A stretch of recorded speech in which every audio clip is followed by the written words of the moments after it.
Hello everyone, it's Chris from IELTS Daily and we will be beginning in approximately 3 minutes time. Look forward to seeing you all soon. Remember to comment, leave information in the chat. We love to read all about your IELTS journey.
Hey everyone, welcome back. I'm Jay from IELTS Daily, and we're going to be continuing our series answering a few questions related to the IELTS speaking exam. So let's get started, okay? Hello people of YouTube. It is great to see everybody in the chat. We will start class in, I don't know, maybe 1 minute's time. I think we're today good to go specifically very soon. we're going to be looking let at us know where you're IELTS from and Part what IELTS 2 score in the you are speaking planning to exam, achieve. and I have my good friend here, Chris, who's going to be giving me some questions. How are you going, Chris? I'm doing fantastic. Hello students, I hope you're all really well. Today's question is hard. I'm sorry Jay, all these questions are hard. Okay, so you'll see the question on the screen now, which is describe a recent purchase that you had a problem with the first time you used it. You should say what you bought, when you bought it, where you bought it, and say what the problem was. Jay, I think this is a really tricky question and I would struggle in the test if I were you. So what we're going to do is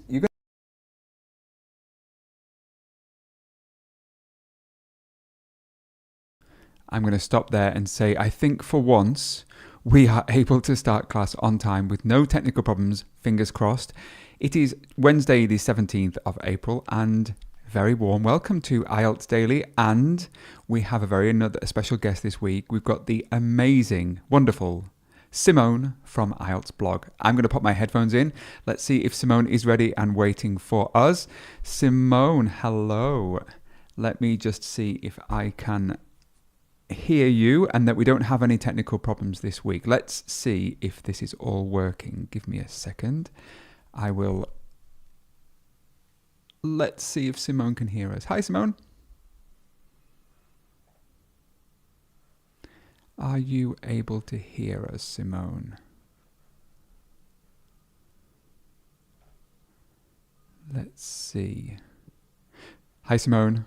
Oh, I think I could hear you. Simone, are you there? Are you with us, Simone? Let's try. Yeah, I think Simone should be able to hear us. Hi, Simone. Let me just see if the students, let's ask the students. Students, can you hear me? I think you can. Give me a thumbs up in the chat, which you will see here. Give me a thumbs up if you can hear me, and we'll try and get to Simone.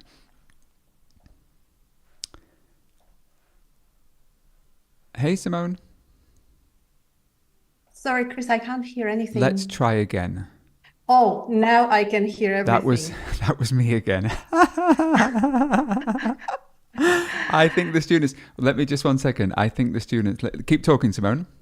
Oh, hello, everyone. Perfect. And I'm sorry for the 5 minutes of silence. That wasn't you. I wasn't that sure wasn't you. what was happening. That was me. It's always me. If you're ever in doubt, it's always Chris.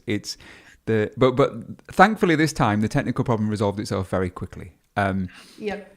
Now let's just ask the students, can they both hear both Simone and myself? Let's see what they're saying in the chat. We can hear both. We can hear both of you, which is wonderful. We can start class on time going forward. Hello, Simone. Hello, Chris. So good to see you. Likewise. We students have, Simone and I have been chatting a lot this week about things that are happening in the IELTS world. And just today, Simone told me some amazing news, which she might be a little bit humble to share with us. So, Simone, would you like to tell us a little bit about what happened with one of your books? Oh, yes. So last lesson, I told everyone about my 2 new books from the High Score Choice series, the set 7 books that just came out. So they are brand new and literally 2 weeks old. And a few days ago, I received an order from a bookstore in Sydney. And I'm very, very excited about it. They've just received the books. The books got shipped to the store. So if any of you are in Sydney, go to Abby's bookshop and have a look at my books.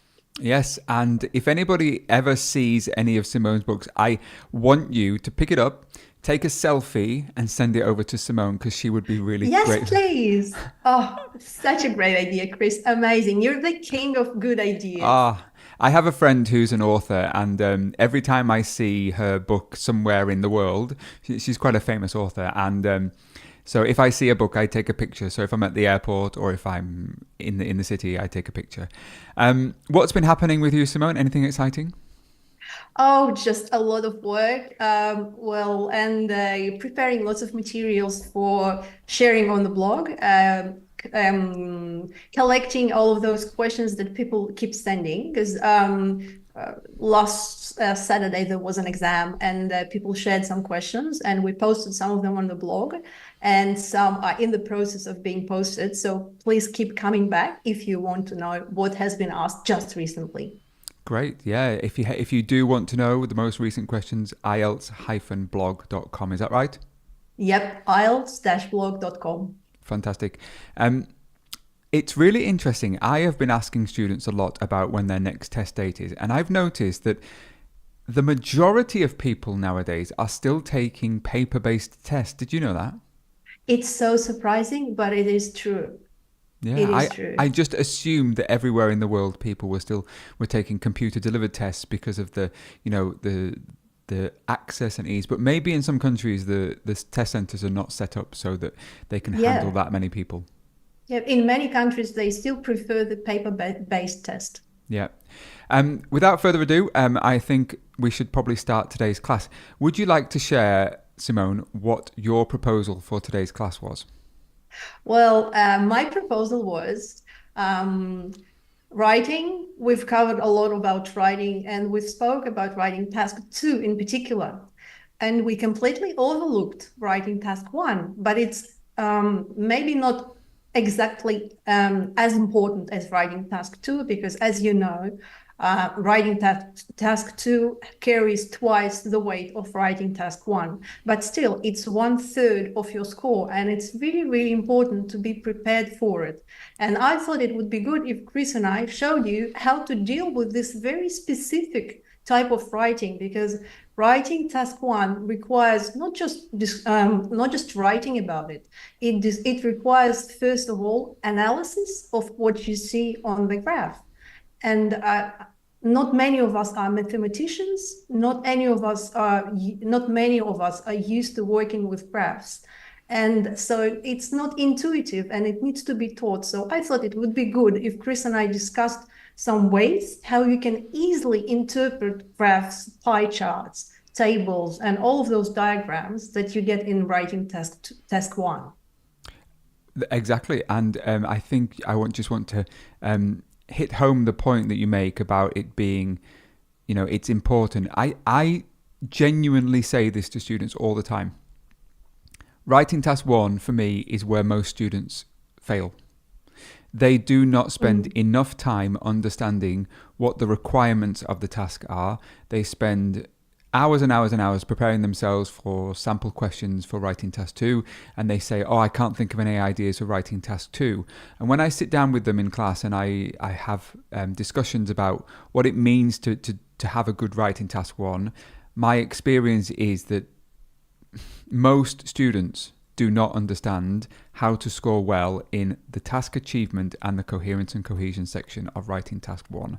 And that, as a result, very often pulls the mark down. So it is one of the things that has struck me. Simone, I mentioned to you that there may be a special guest that's coming to us today.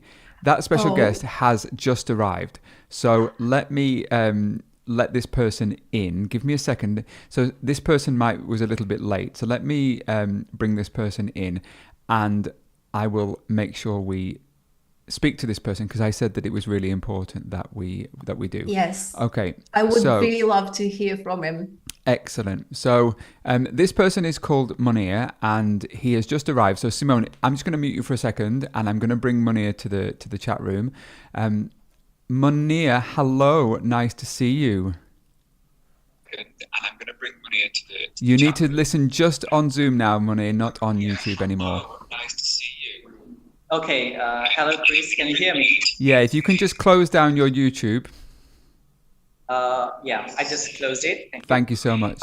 So it's great to have you. And first of all, why are you here? Why are you our special guest today? Okay, let me start by introducing myself.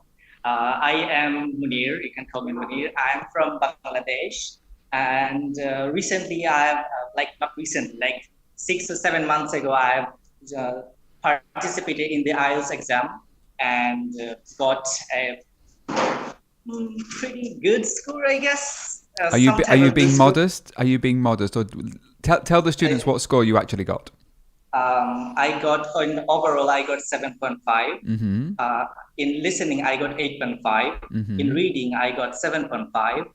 In speaking I got 7.5, and in writing I had 6.5.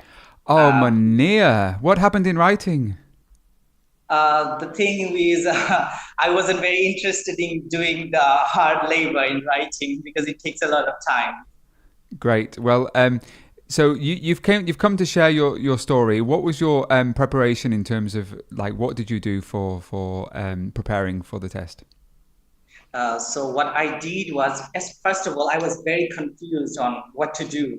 I didn't know what to do. I mean, all of my friends were doing the IELTS course and participating in the IELTS test and going abroad in UK and Canada and whatnot. And even I was confused. And so at first I started YouTubing. I searched YouTube, what to do, what not to do. There were lots of videos, lots of channels, and I was very confused because different channels were saying different things on what course should I take for the exam. I mean, what paths should I go and what should I do? And somehow because you are a popular YouTuber, of course, and one of your videos came up, I was confused about reading, because the thing is, what happens with reading is that it takes a lot of time to get the answers, and we can't really find the answers very quickly enough, and it takes a lot of time, one type of question and then another type of question and then another, and it takes a lot of time to get all the questions with the answers to them. And what I found the most interesting about one of your videos is the one about multitasking, where you showed how to manage our time properly, especially for reading. That by one of your reading, one of those videos, you showed us how to just do all of the questions at the same time, if I have to simplify it. And that really helped me manage my time.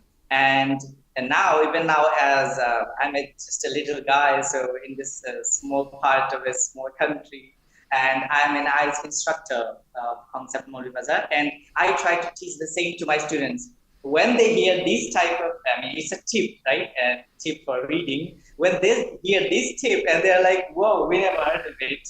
That's really awesome. Where do you get this from? And I say, there's a guy called Chris, IELTS Daily. You can search him, and I got lots of help from his videos, so you can check him online.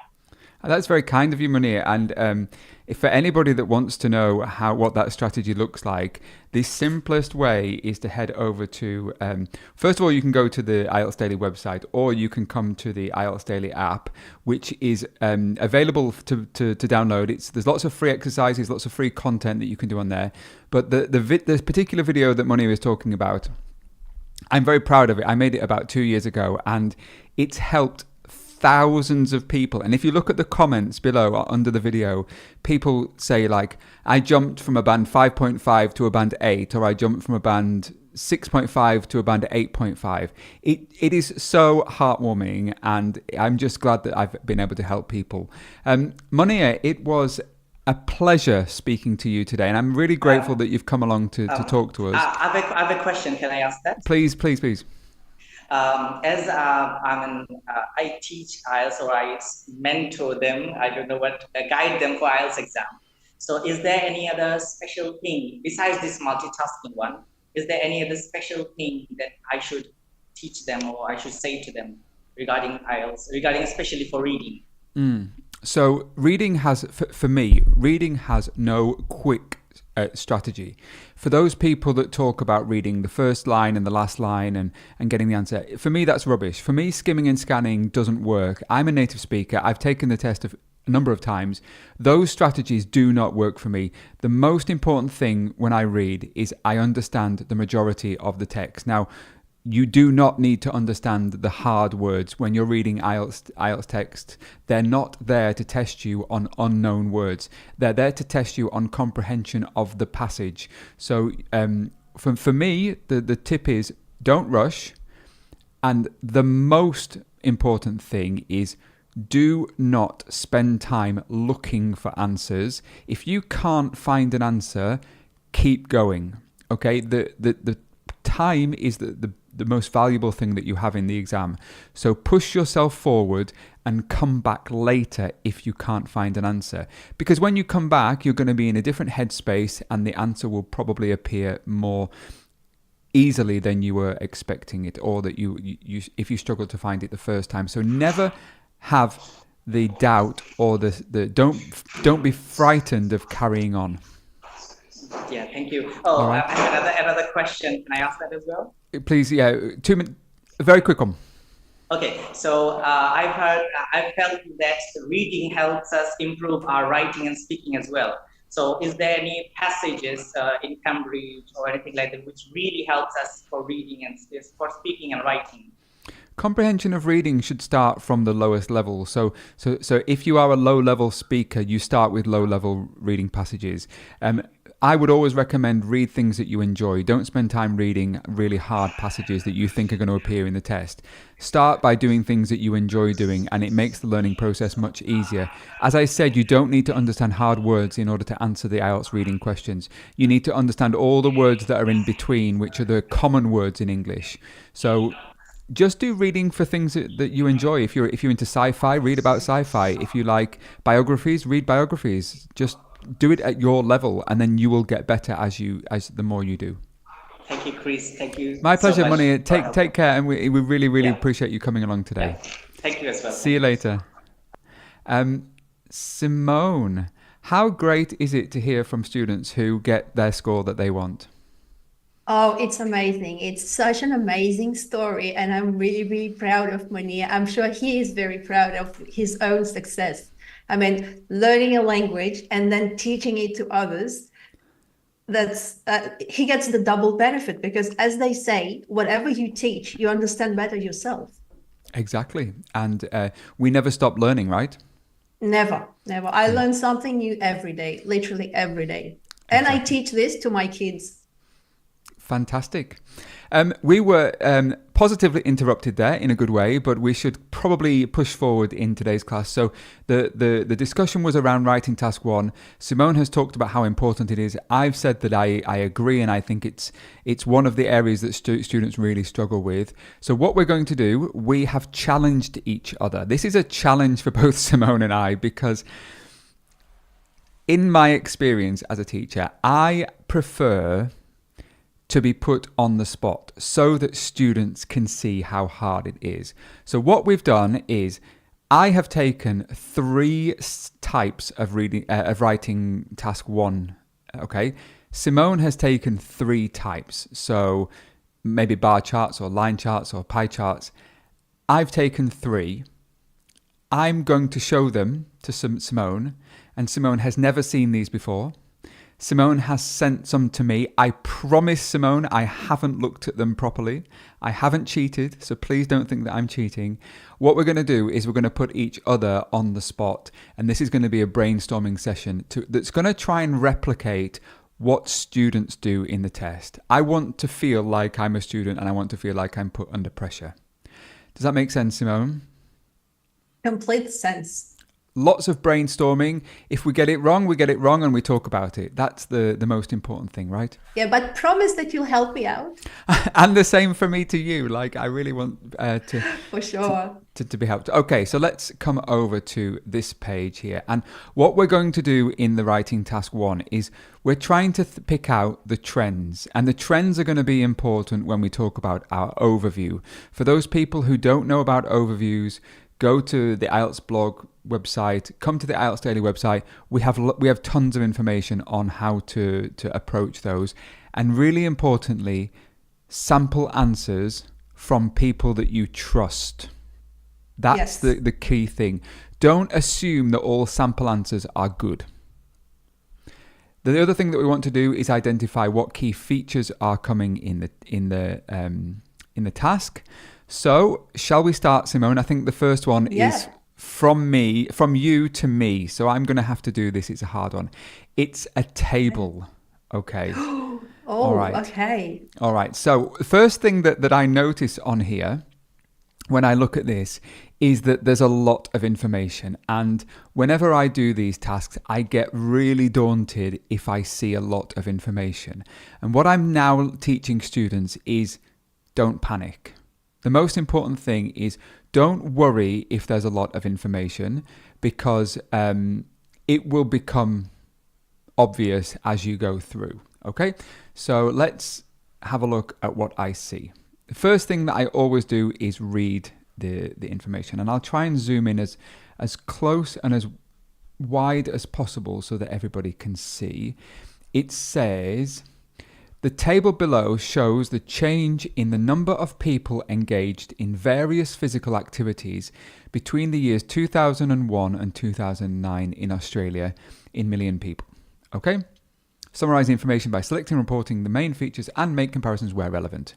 I always say to students, comparisons should only be done when they are relevant. Okay? That's really important. Yeah, they are not to be forced. Exactly.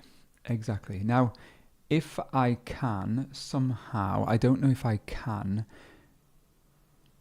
annotate. I don't think it's going to allow me. Give me a second. My draw. Let's see if I can draw. Yes, let's draw. Great. All right. Let me go back here and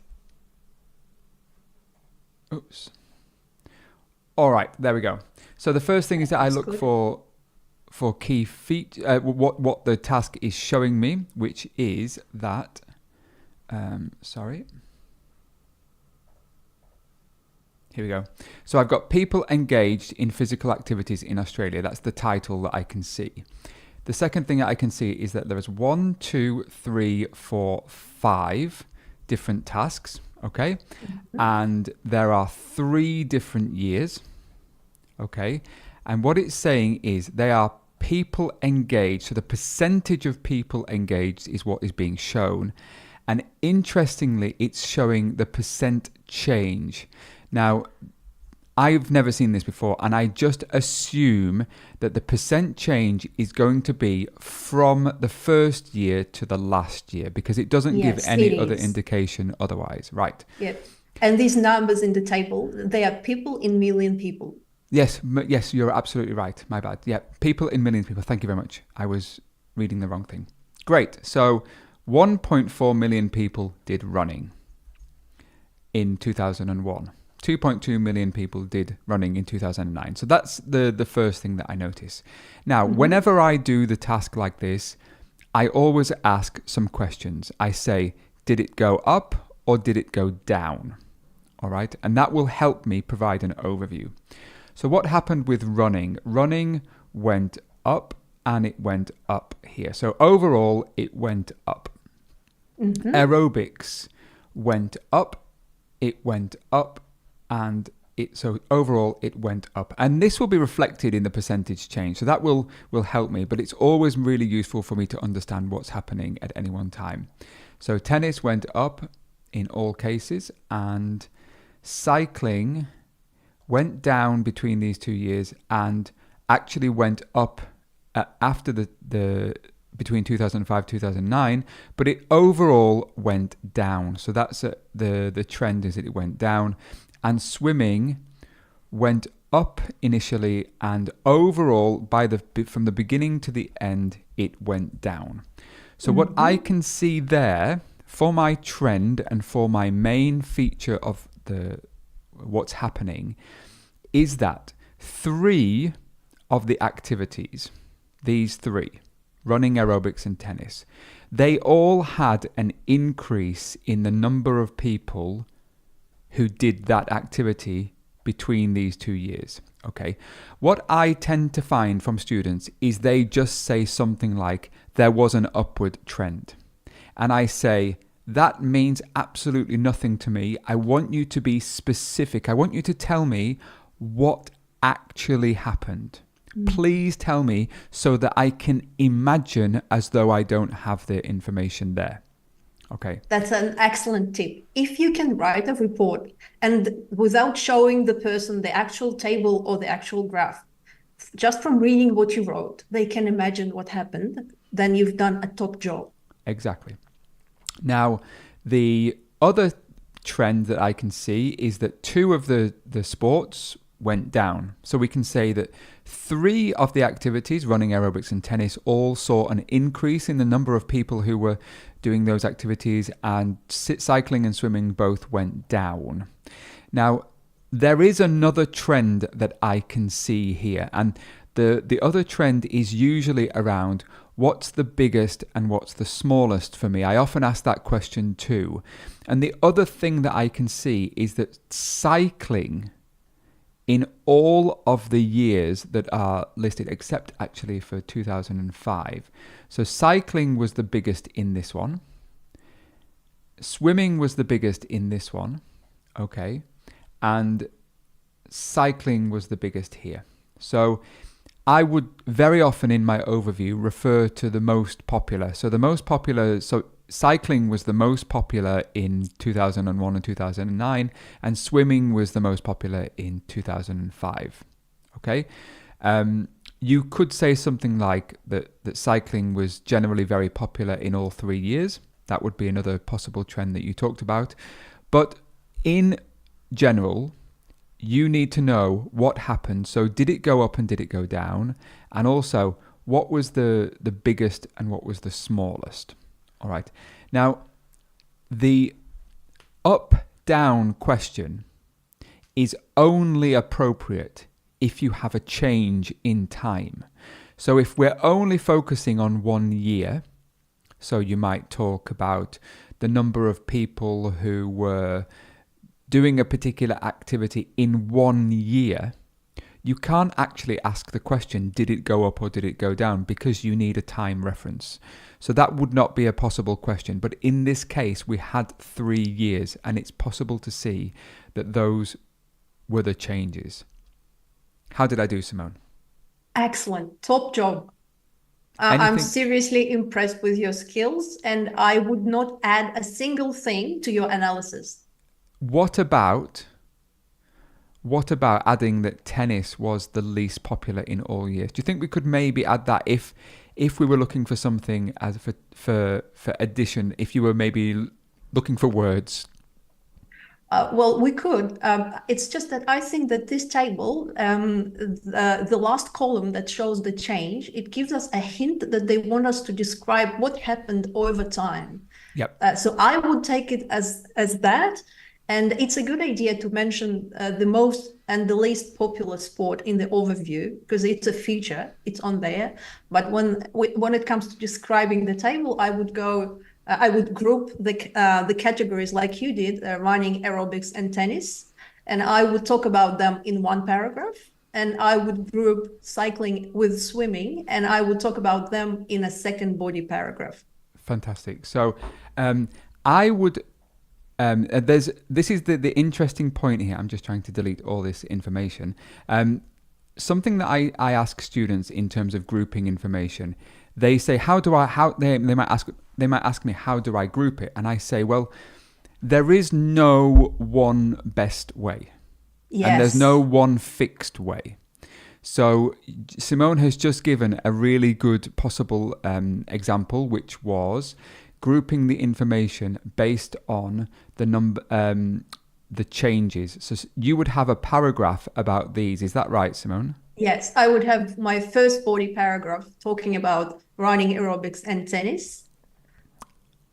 And I would do that based on the change. They became more popular. So that's my basis for grouping them. And I would put the other two sports, cycling and swimming, in my second body paragraph. But that's just one way. That's just one way. Yeah.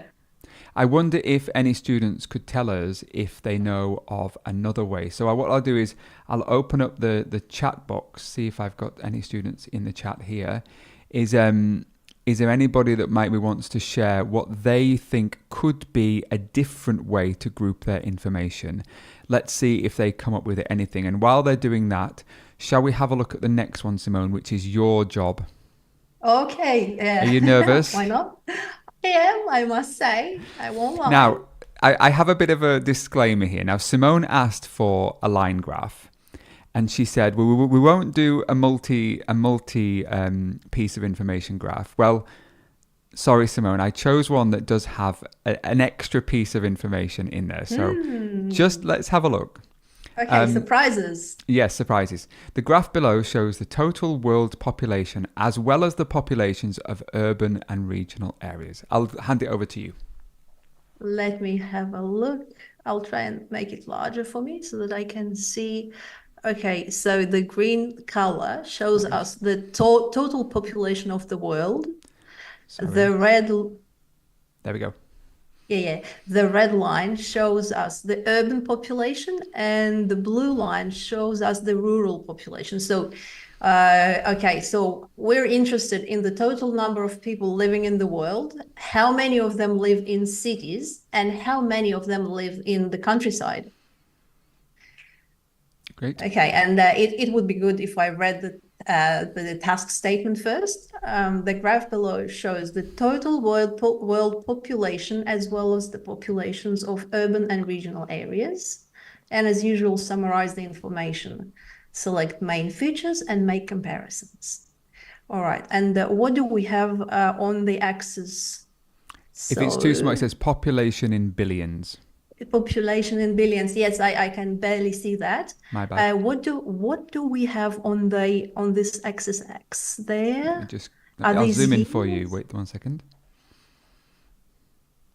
Yeah, and if you can raise it a little bit because I can't see the bottom of it. Oh yeah. Okay. So these are the years. So we're looking at the situation starting from 1950 and until 2030. Wow, that's a prediction. All right. So as they are taking us 2 years into the future, 2025, and not 2 years. What am I saying? They are taking us more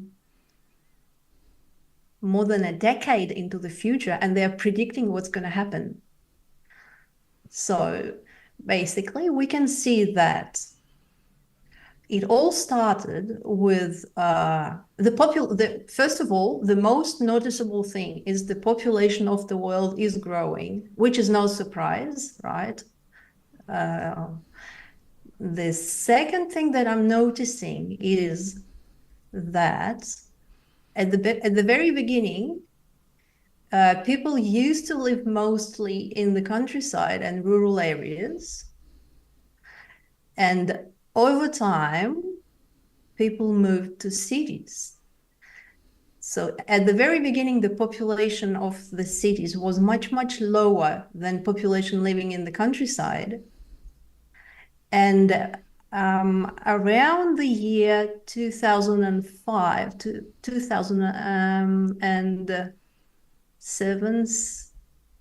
roughly, the situation changed. So from 2010, there's more people living in cities than people living in the countryside. Am I correct so far, Chris? Doing What do really you well think? so far. Yeah. Go. Keep going. Doing really good. All right. So as I said already, excuse me, as I said already, the most noticeable thing about this diagram is that the population of the world is increasing and is expected to increase well into the future. And they also expect rural population to decline because the rural population was rising up to year 2010. And from that point on, it kind of went sideways. And then it went a little bit down. So from 2010, it started to showing a downward trend, even if it's not significant. It's a slight trend. But the trend up of the urban population is very strong because it's very noticeable. There's no question about it. It's going up. Fantastic. Okay, how am I doing so far? Amazing. So the first thing that we should bring to the attention of the students is tenses matter. What do I mean, Simone? Oh, because this graph combines the past with the future. You would need to refer to the past using a past tense. And when you talk about the future, you would need to use a future tense, and you would need to make sure it's a prediction. It's clear that you are making a prediction. I think this class deserves to be paid for. I think students need to pay for this. This is gold, Simone. Honestly, if students don't get a band 7 or higher from this class, I'm going to be very disappointed. You're absolutely right. Chris, I think that you and I are the two of the least greediest people in the world, so we're not going to make them pay for it. True. So we've got a very important point Simone makes. If something is related to the past, talk about it as the past. If something is predicted as something that's going to happen in the future, you need to amend your language. You need to adjust your language to account for that. So Simone made a really good point. The population of the world has increased, or it increased until today, and it is expected to increase going into the future. All right. Then Simone made a really good point that in the beginning, the urban population, the people living in the city, was lower than the rural population. So more people lived in rural areas. The population of the urban areas has increased, or it's continued to increase. In fact, it's followed a very similar trend to this, hasn't it, Simone? Sorry. Yes. So what you can say is that the urban population has increased, and again, it is expected to increase in the future. Then we need to talk about the rural population to say that the rural population started higher than the urban population and remained higher until around 2005, 2007, when the urban population overtook or was greater than the rural population, and the rural population in the future is expected to decline slightly going towards 2030. And can I mention one important thing? Yeah. It's about adding information that's not on the graph. So many people, or some people, would be inclined to start explaining why this happened, why people moved from the countryside and to the cities. And they might say something, oh, it's because of all of the jobs and, you know, a better standard of living being available in the cities. Don't do that. You're not allowed to imply or infer anything from the graph. Wonderful. That was a really good job. Now, the final thing that students need to do is they have to cover all the key features. And because there are not many key features here, like there's not big fluctuations, it's useful to say kind of the total world population started around 2.5 billion in 1950, right? It has risen steadily, reaching around, I need to draw this here. My mouse isn't good for drawing lines, but you would have to draw a line here. Maybe 7.5 billion today in 2024, and is expected to reach, I don't know, around 8.5 billion people by 2030. And you need to include data, because one thing that many students don't realize, that if you don't include data, if you don't include data, you get a maximum of a band 5. You can't score any higher than band 5 in task achievement if you don't include data to support your description. Yeah, that's true. Wonderful. Shall we go to the next one, which is mine? I haven't looked at this one either. Okay. This is really useful for students, I think.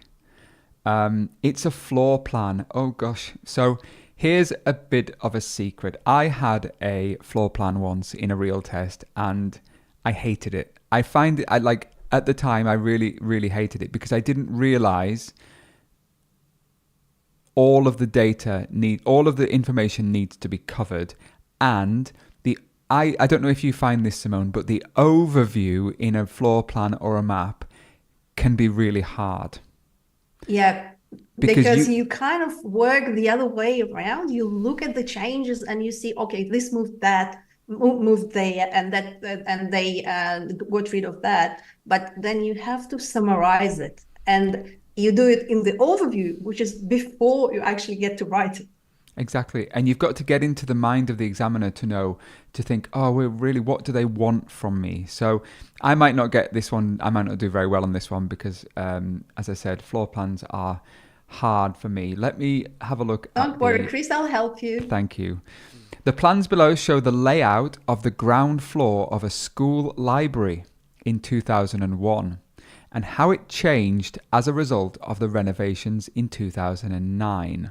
All right, so a pretty standard, I would say this was a standard type of floor plan in the test. You might see the floor plan of a cafe or of a museum where things change. Okay, nothing on the left. So the library ground floor 2001. Yeah, it's just one floor. Correct. We've got fiction. This shows us the north. Okay, so that helps me to know where things are to the north. History and self-help. So these are all books that are around the side. Fantastic. We've got tables in the middle, and there are 1, 2, 3, 4, 5, 6, 7, 8 tables in the middle. And there is a newspaper and periodicals stand in the middle. We've got the librarian's desk at the front in 2001, and there are some stairs and an entrance. Great. Easy. So that's 2001. In 2009, we've got law, economics, travel, a smaller place for self-help, fiction, history. So what I can see here is that these two big sections have been changed quite a lot to offer maybe a wider selection of books as people walk in.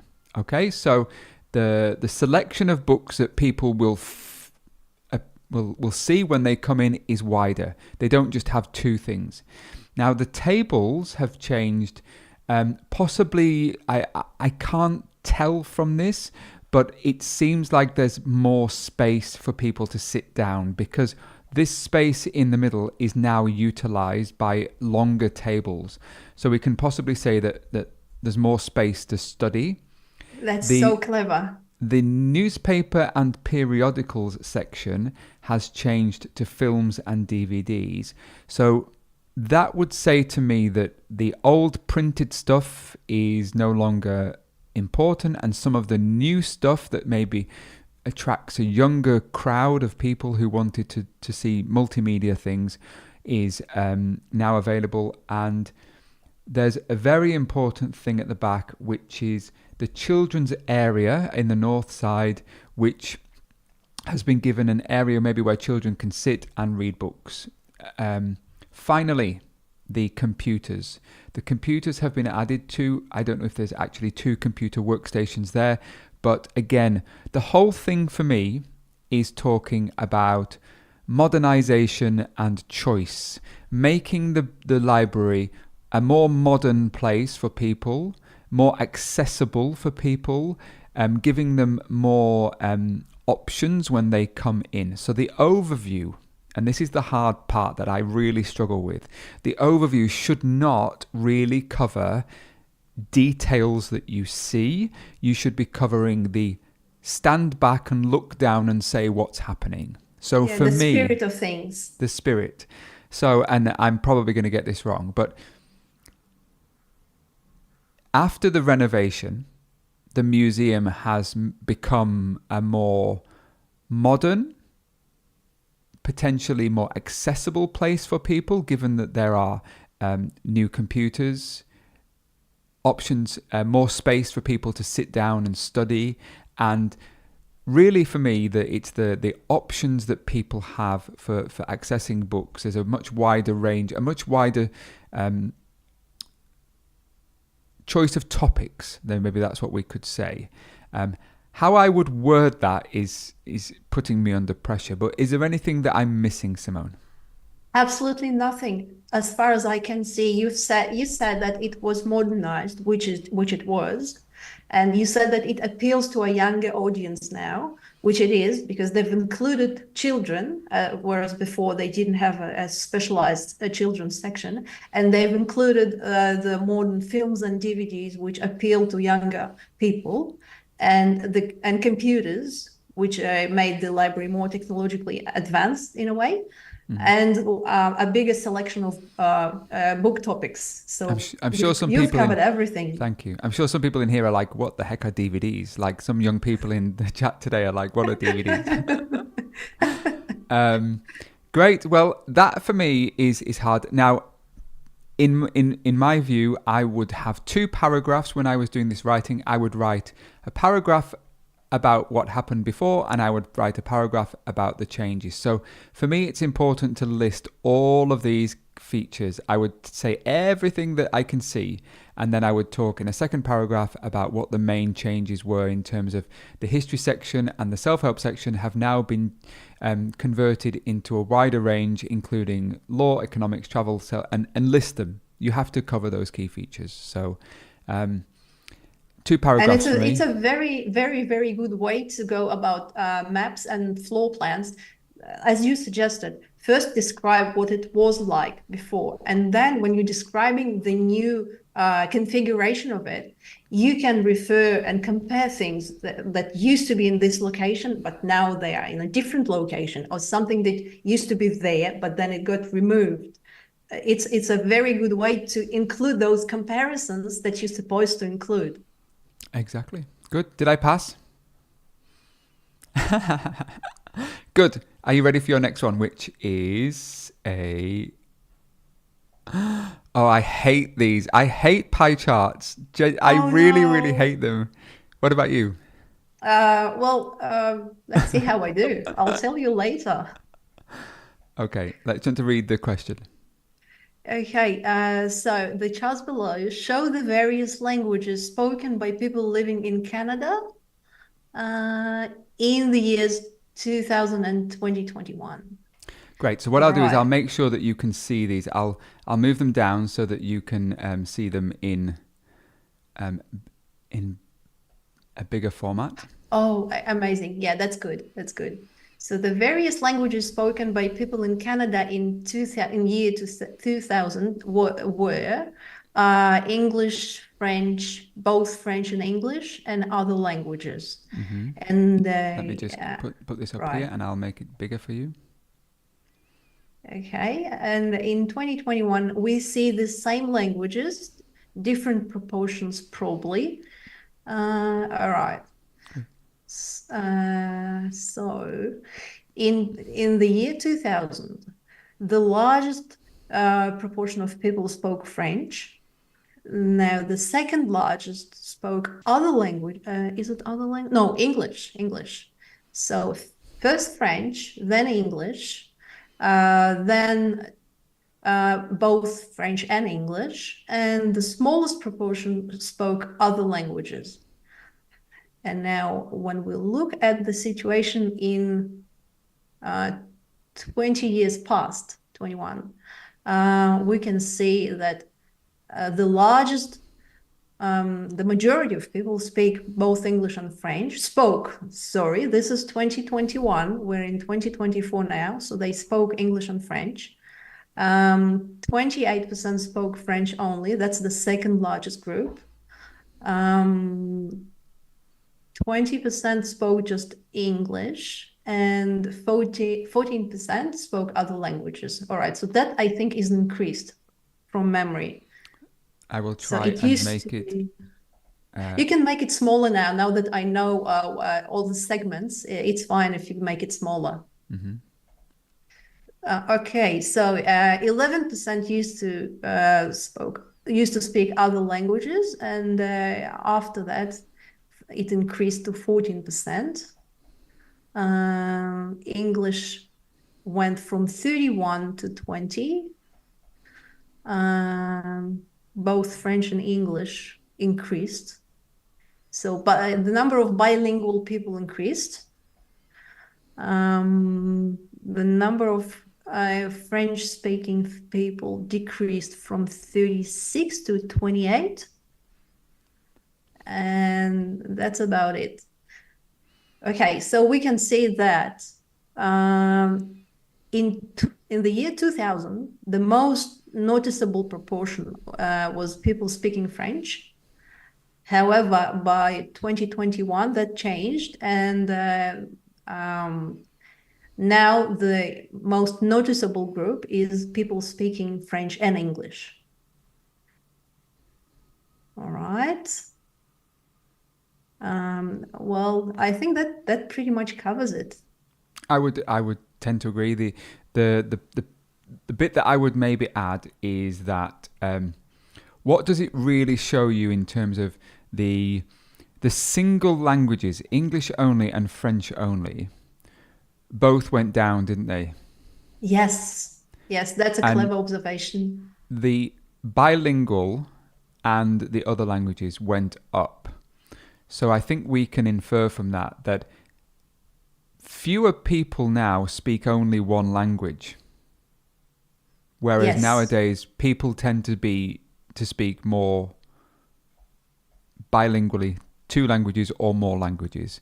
But I think what you did with covering the largest features in both years was great, and you already implied the fact that more people speak two languages or are bilingual. So it's, for me, pie charts are hard. Sometimes you'll have a pie chart that doesn't have a time reference. So in this case, you are able to make a change over time. Sometimes in the test, you won't get a change over time. You might have two independent pie charts. And those are really hard for me because you have to think, what does the examiner want from me? How many paragraphs would you write, Simone? I would probably have 2 body paragraphs. And how would you separate them? I think, well, we could do each pie chart in a separate paragraph, but I don't think that's the best way, because if we want to compare and contrast, it's easier if we group things by things that we can compare and contrast. So we could speak about the largest features in one paragraph, or we could speak about things that changed the most in one paragraph, and in the second paragraph, we could put things that changed the least.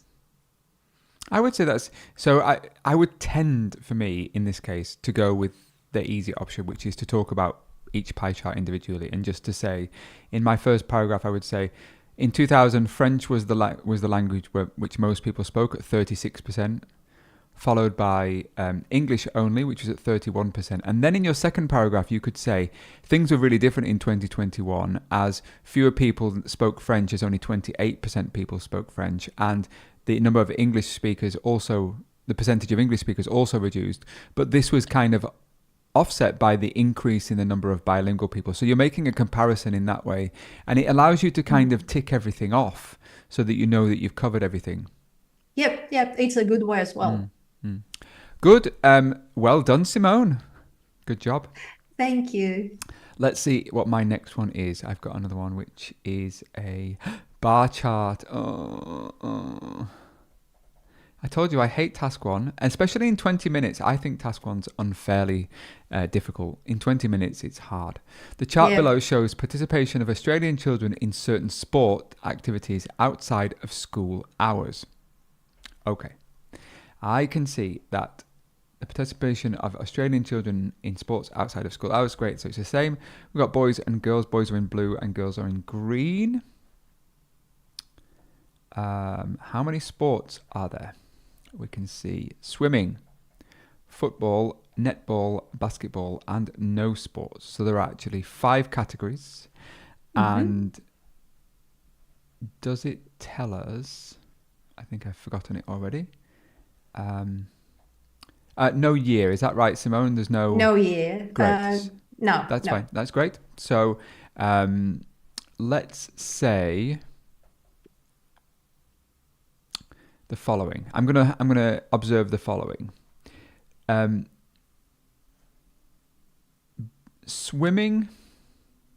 Football and basketball had the highest number of boys, or the largest proportion of boys involved in them. Swimming. Chris, I think you need to move the chart a little bit up. Thank you. Thank you. All good. Perfect. So basketball and football, they were both more popular with boys. Swimming, netball, and no sports were more popular than with girls. So that's the first trend that I can see. There are 2 sports which are really popular with boys, which are football and basketball. And football is noticeably more popular than with boys. Noticeably. Yeah, it's the highest. There are 3 which are more popular with girls, which are swimming, netball, and no sports. And in the case of girls, they tended to be, netball was probably more the favourite sport. Yeah, it looks like. Yeah. We could talk about what Simone said, which was that football had the highest proportion of all sports for boys, but one of the least for girls. And netball had the opposite trend, which was the highest proportion for girls, but one of the lowest portions for boys. So that could be something that you describe.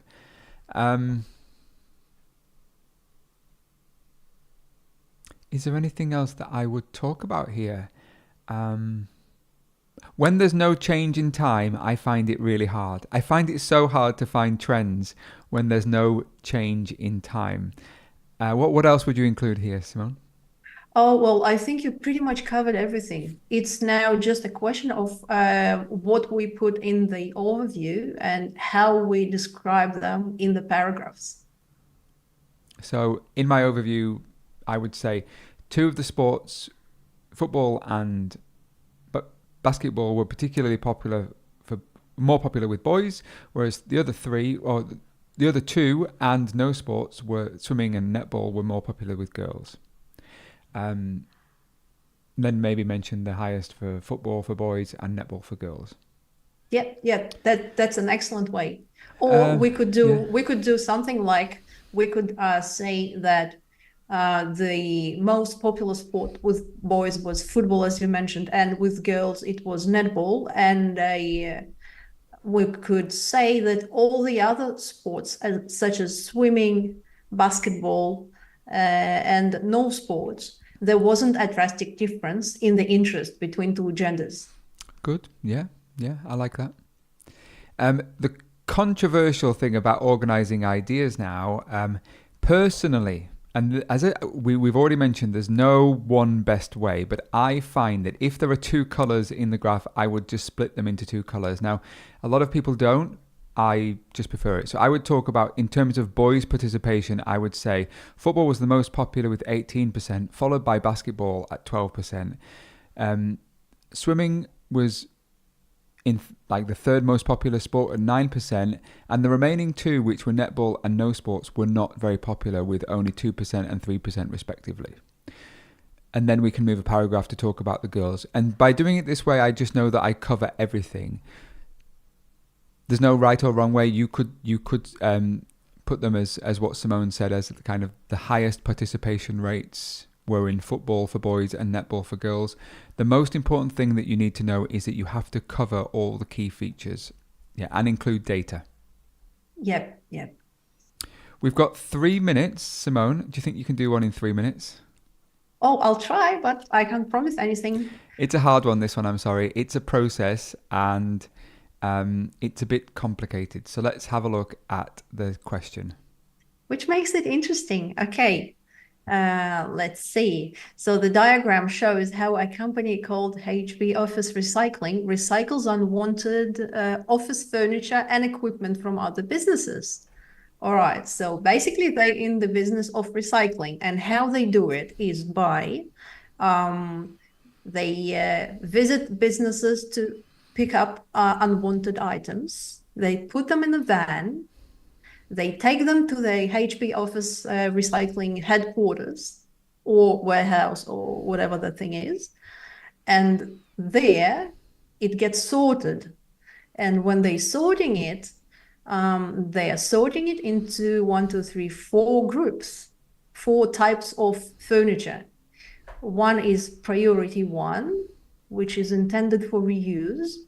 The other one is second priority, remanufacturing using repaired and new parts. So basically they take it apart and reuse the parts of it. Then priority 3 is materials recycling. That basically they recycle just the materials. They don't use the parts. And non-recyclable are the last priority because they go into landfill and they're not getting used. All right. And when they do, when they allocate it for priority 1 group, it gets sent to charities, customers, and schools. So they get to benefit from that unwanted furniture. Or maybe not just furniture. I can see a computer screen there and something else that I cannot identify. And when it goes to second priority remanufacturing, they remake it, and I'm assuming they're selling the items to customers. So basically, they get the unwanted things, repair them, and resell them. Now, everything that takes recycling that can be recycled goes to a recycling center. It gets sent, and the things that get recycled are plastics, metals, and wood. Okay, and the last one I've already covered. It goes to landfill, which is just a gigantic pile of rubbish. Okay, so before you carry on there, Simone, this is this comes from IELTS, so that I haven't invented this question. This is taken from the IELTS have some practice material, so this is an example from there, because sometimes finding a really good process is hard. So I wanted to show something which is really reflective and representative of the what IELTS will publish. So what's your thoughts on the overview? This is hard. Okay, so what I like to do with processes, I like to see if there's a lot of stages every time you see a process. I like to see if they can be grouped in some kind of way. So here I can see 2 major stages. One stage is collecting the items, and the other stage is sorting the items.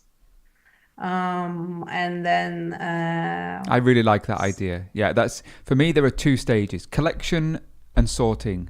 And it's collection and sorting, and then dealing with. Good. Yep. And then every stage can be then broken down into little steps or stages, sub-steps. And that will be for the first stage of collection, it would be transportation and storing it in the company warehouse. And when it comes to sorting, which is the other stage, major stage, it can be broken down according to all of those priority 1, 2, 3, and 4. And then I would probably not go level by level, but I would go into priority 1, finish talking about it, then priority 2, finish talking about it, and then priority 3, go from the start of that stage and until the beginning, until the end of it. Exactly. For me, I am just pulling up my sample response, my overview, and I'll get your feedback on my overview, Simone, because one of the trickiest things for me is writing an overview for a process, and it's the top-down look at what the whole process is about. Okay, and I said the following, and I'll get some feedback from you. Let's see if I can put it on here.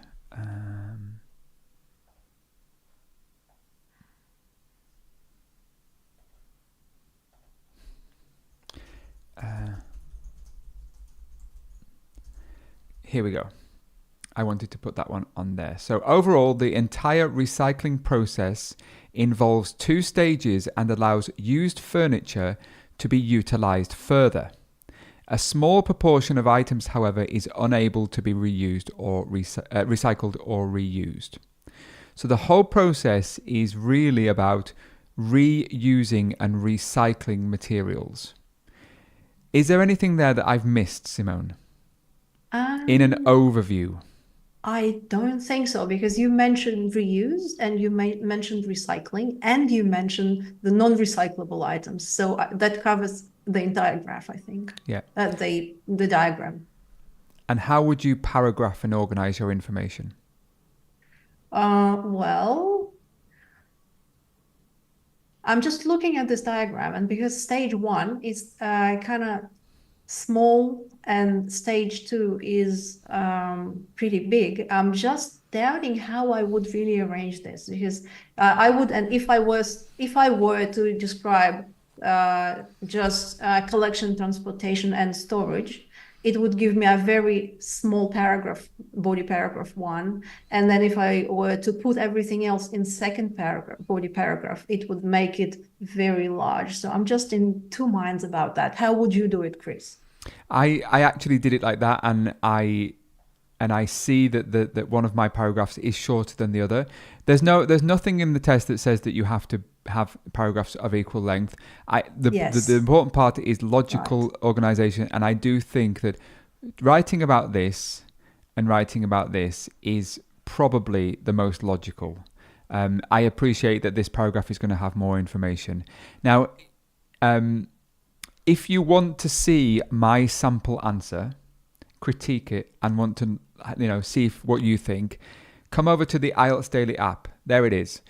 You can have a look at the sample answer, which is on the app, see what I did and see how you think I did. Remember, 20 minutes in the test, Simone, is bloody hard, isn't it? It is. It's so hard. To counter that, you have to spend some time just analyzing graphs. So don't just take, like say 5 or 6 of them, sit down and only analyze them. Don't write your reports. Just see that you can handle the analysis and that you can do it in a reasonable time, say 5, 7, 8 minutes. Aim for that, and it will make it easier for you in the test. It's great advice. It's for me, time management in task 1 is the part that people struggle with. They start writing immediately. I've been in the test center and people start writing as soon as the task appears, and I'm like, how is that possible for you to start writing? I haven't even understood the chart. I've not understood what's being shown to me. So do not be afraid to spend 5-7 minutes planning your work. by doing that, you are, what is it? Failing to plan is planning to fail. Is that right, Simone? Yes, it's so true. Yeah, it's so true. Two bits of homework for the students today. Anybody that's watching now, you've got two bits of homework. First of all, if you are watching this on YouTube, on Facebook, on the IELTS Daily channel, and if you thought this video or this class was gold, please give this video a like. But don't just do that on my channel. Please head over to the IELTS blog, subscribe to the IELTS blog channel, and like the video on there too. Kill two birds with one stone. And if you're watching, I will be grateful. If you're watching on IELTS blog, do the same. Come over to IELTS Daily and subscribe and give this video a like. I think this video is one of the best videos in terms of Writing Task 1 that anybody could possibly make, because we've covered almost all the tasks. We have provided a very methodical way for students to see how they approach the task. The hard work now for them is to have a go and practice. So that's the second piece of homework. If you want to choose or try any one of these tasks, then come over to the IELTS blog website or come over to IELTS Daily, have a go, practice, see what you think, and have a go. It's so important that you get feedback on your work. Tell us about the feedback service at IELTS blog. Before that, can I just give people a little piece of advice that I think will really help them? When you do your homework, choose the type of graph that you hate, because this one you have real trouble handling. And by overcoming that difficulty, you'll get better at that type and the rest of them. Exactly. I couldn't agree more. I would personally, I would do processes and pie charts. I hate them. Oh, yeah. So how can I would go with tables, because tables are my worst fear. Ah, okay. How can students get feedback from IELTS blog? Oh, well, if you want to submit your writing and you want to get a feedback from you want to get feedback from IELTS expert, you need to use our writing correction service or our speaking assessment service. And by submitting your samples to through those two services, you will get a very detailed description of what you're doing well, what you're not doing well, and how you can improve and reach the score that you need. Exactly. And I'm just going to plug the IELTS Daily app one more time. So if we have Chakra in class today, Chakra was on the... So believe it or not, Simone, on the IELTS Daily app, there is a system that allows students to chat with me. If they want to come on and submit a question, I promise you it comes to me. So if Chakra is online, Chakra was chatting to me just before class today. I want to say a big welcome to some of the students who have recently joined. So they've joined and they've become premium members of the channel. So let me just call out some names, because these people now have the opportunity to get feedback. So they've registering today or yesterday. So Sasha, Inderpeet, Lillian, Mahno, Vinarshan, Arpita, Fuang, all of those people are now able, because they have got feedback tokens, they can submit homework to me or to La or to another IELTS expert, and they get such detailed feedback. So congratulations, welcome to those students. And if you want to become one of those wonderful people, all you have to do is come and download the IELTS Daily app and get started. There's no time to lose. No time like the present, as we say in English, right, Simone? Yeah, and you really should get feedback, because getting feedback is your fastest way to improvement, because you don't know what you don't know. And when an experienced teacher lets you know what IELTS writing is supposed to be like, you get a chance to learn from your mistakes. You won't repeat them again. This is the best tip that I can give you. Get feedback and follow the suggestions. Exactly. Simone, you have been a legend as always. It's been wonderful to have you. And for the students now, I need to break some news. It's not bad news. It's I'm going on holiday. Can you believe that I'm allowed? So I am going on holiday from next week. I may or may not have a class next week. I haven't decided yet, but then after next week, I am not here for 5 weeks. Oh my gosh. Can you imagine 5 weeks without Chris at IELTS Daily? But Simone, what's your news? Oh, well, my news is that I will try, although it will be very, very difficult, I will try and fill in for Chris while Chris is on holidays. And if that works out, I will let everyone know. So if Simone's going to have a go and maybe do a live class from the IELTS-Blog YouTube channel, so keep an eye out, as we say in English, keep an eye out on the IELTS-Blog channel for any posts that might come up and say that there's going to be a live stream. And I will tell students if you decide to have a live stream. Listen, Simone, even if it was just you sitting in front of a camera doing a talking through and a screen share, that's perfect. I will do my best, Chris. No, but nobody can replace you. So please go enjoy yourself, recharge, and then come back to us because everybody desperately needs you. Oh, that's very kind. They need both of us. We have very strong skill sets, and I think this is a great partnership. So for all the students, thank you very much for coming along today. We've loved having you, haven't we, Simone? Definitely. Thank you so much for coming and watching and participating, because without you, we would have no one to talk to. Exactly. Take care, Simone, and we'll see you maybe in a few weeks.